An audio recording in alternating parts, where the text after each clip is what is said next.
Greetings, y'all, and thank you for stopping by. And this is another episode of Gear Talk, where I talk about the gear that I use on this channel. And this episode of Gear Talk is going to be quite different from any other Gear Talk episode I've done, because the gear that I'm talking about is not so much music related, but is still essential for bringing in the audio and video that I bring to you all on this channel. So I just snagged a brand new camcorder, a more higher end one. Prior to that, I was using a Sony Handycam, which was decent, but it started to crap out on me. Long story short, wasn't filming for the right length of time, so I decided the time had come for an upgrade. So, and I also snagged two really good microphones to go with this camcorder as well, so I can record in stereo, and hopefully y'all will have a better sound quality experience with my videos, because I've been getting asked about this quite a lot. So now I'm going to show you the new camcorder that I just got. Okay, so this is the Panasonic HC-V770. That's what I'm now going to be using to bring you all the audio and video to the channel. And if you just open up the viewfinder here, you'll see, I don't know if you can see it too well, but the microphone jack is right there, and you just plug that in. And if you want to go stereo, you'll of course need one of these Y cables that has a male end to go into the main input jack, and then two female ends for your external microphones. And of course I have two 12-foot cables for my microphones with a female end and a male end on the other side. And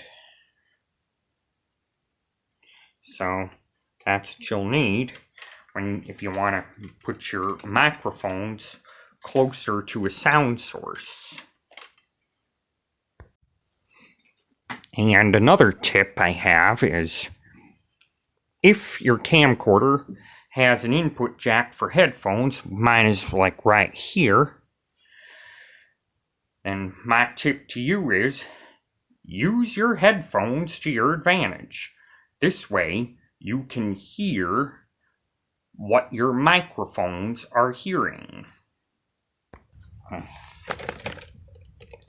Okay, so these are the two microphones I just snagged. One is, of course, is a Panasonic, which I'll show you the contents inside the box here. Now, another important tip I would like to mention is, when you get these microphones, it's going to be a good idea to save the box or even the plastic blister wrap that your microphones come in. Don't throw them out. Hang on to them, because they'll also be a good protective source for your microphones when they are not in use. So let's see what we have here. The Panasonic. Okay. Now, here, of course, is the microphone itself. You got like two cables to plug into the back here, like this.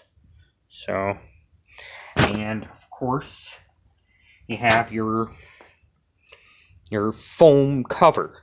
And if your microphone has the foam cover, or even a fur cover like this other one has, which I'm not sure what the brand is on that, then whether it be the fur cover or foam cover, whichever comes with it, my tip to you is use it.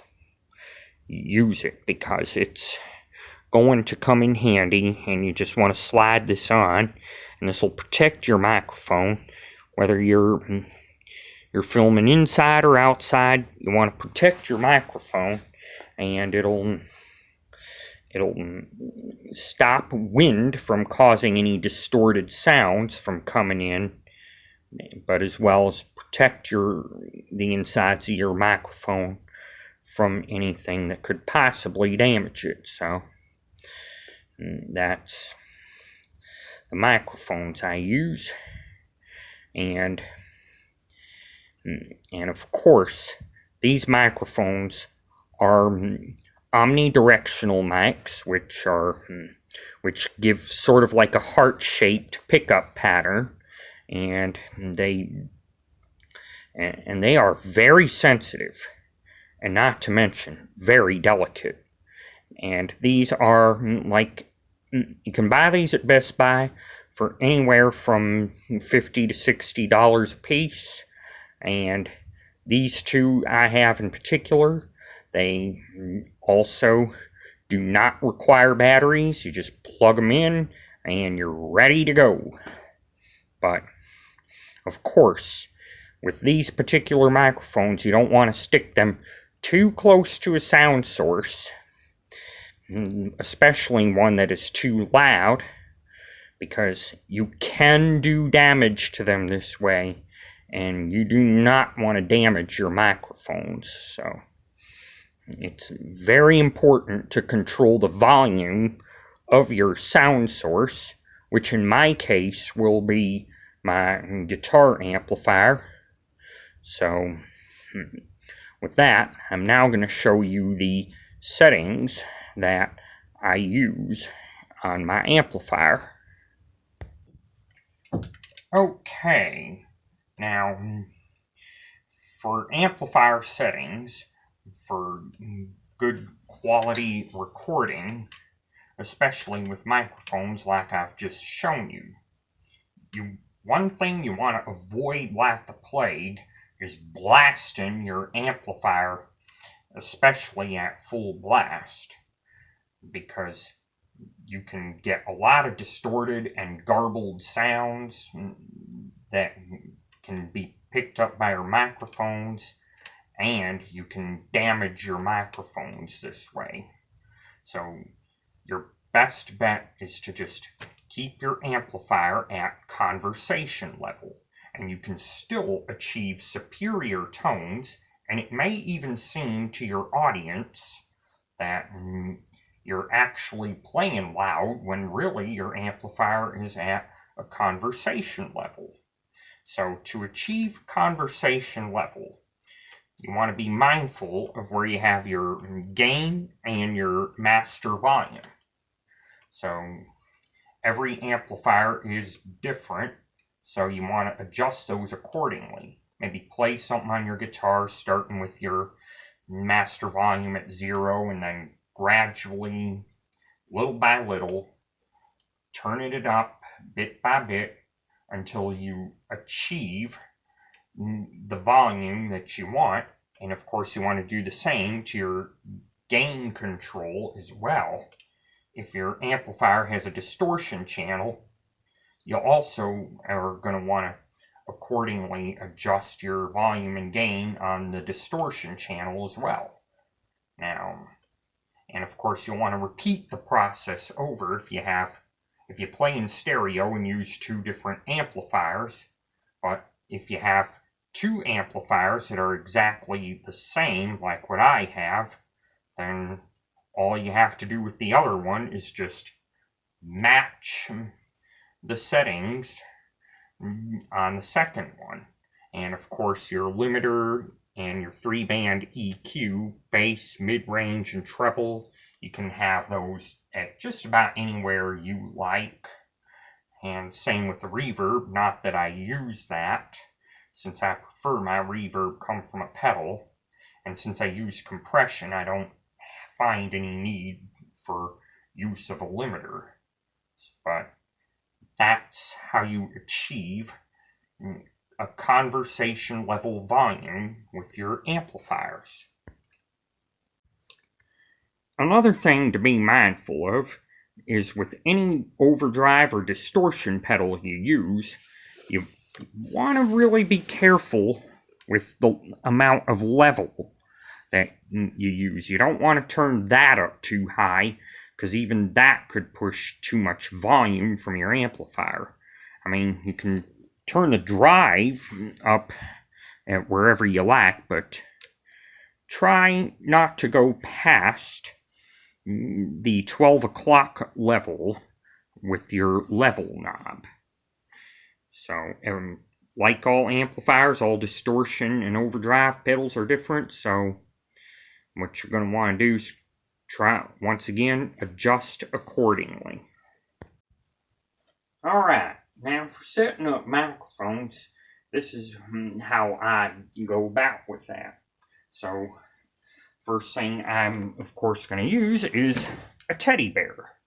Now, I got this tip from Greg's Guitars. This guy, from the YouTube channel, this guy, Greg, he demos a lot of used guitars on his channel that he sells, and I've seen that he's had his microphone in front of the amplifier propped on a teddy bear. So I kind of get that tip from him. And of course, as you can see, this is from the Build-A-Bear factory.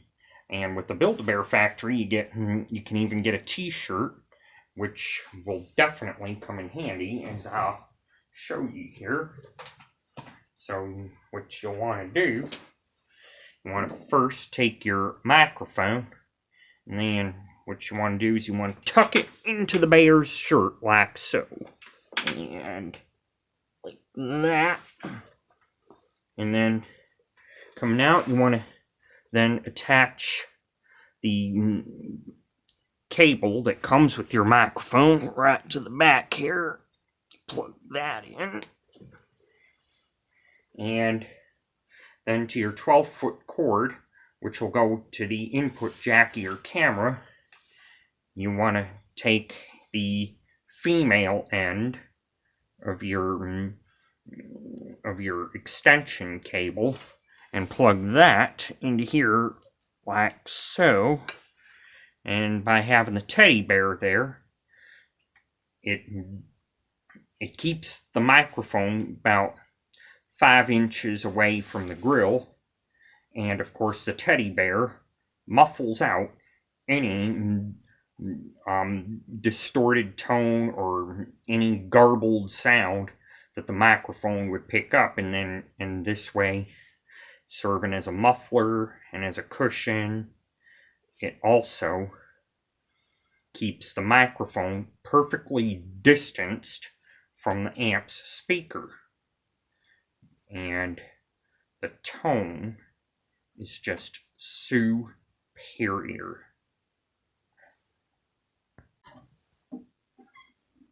Alright folks, there you have it. That's how I get the quality audio and video that I bring to you on this channel. Of course, I've been filming this video from my phone. So, anyway, I hope you find the tips in this video or any of the ideas that I use to be beneficial. And of course, if you can't snag all this stuff right now, if you're just starting out, then don't sweat it. Just use whatever you have at your disposal, whether it be a decent Sony Handycam that doesn't have all these capabilities, or whether it just be something as simple as your phone. But of course, you have to start somewhere if you're starting out like me. Or actually, I've been doing this and already posting videos on YouTube for past several years already.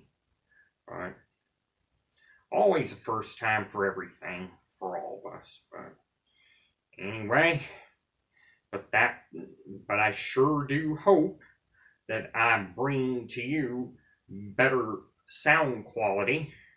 And of course, you just be the judge on that for yourselves.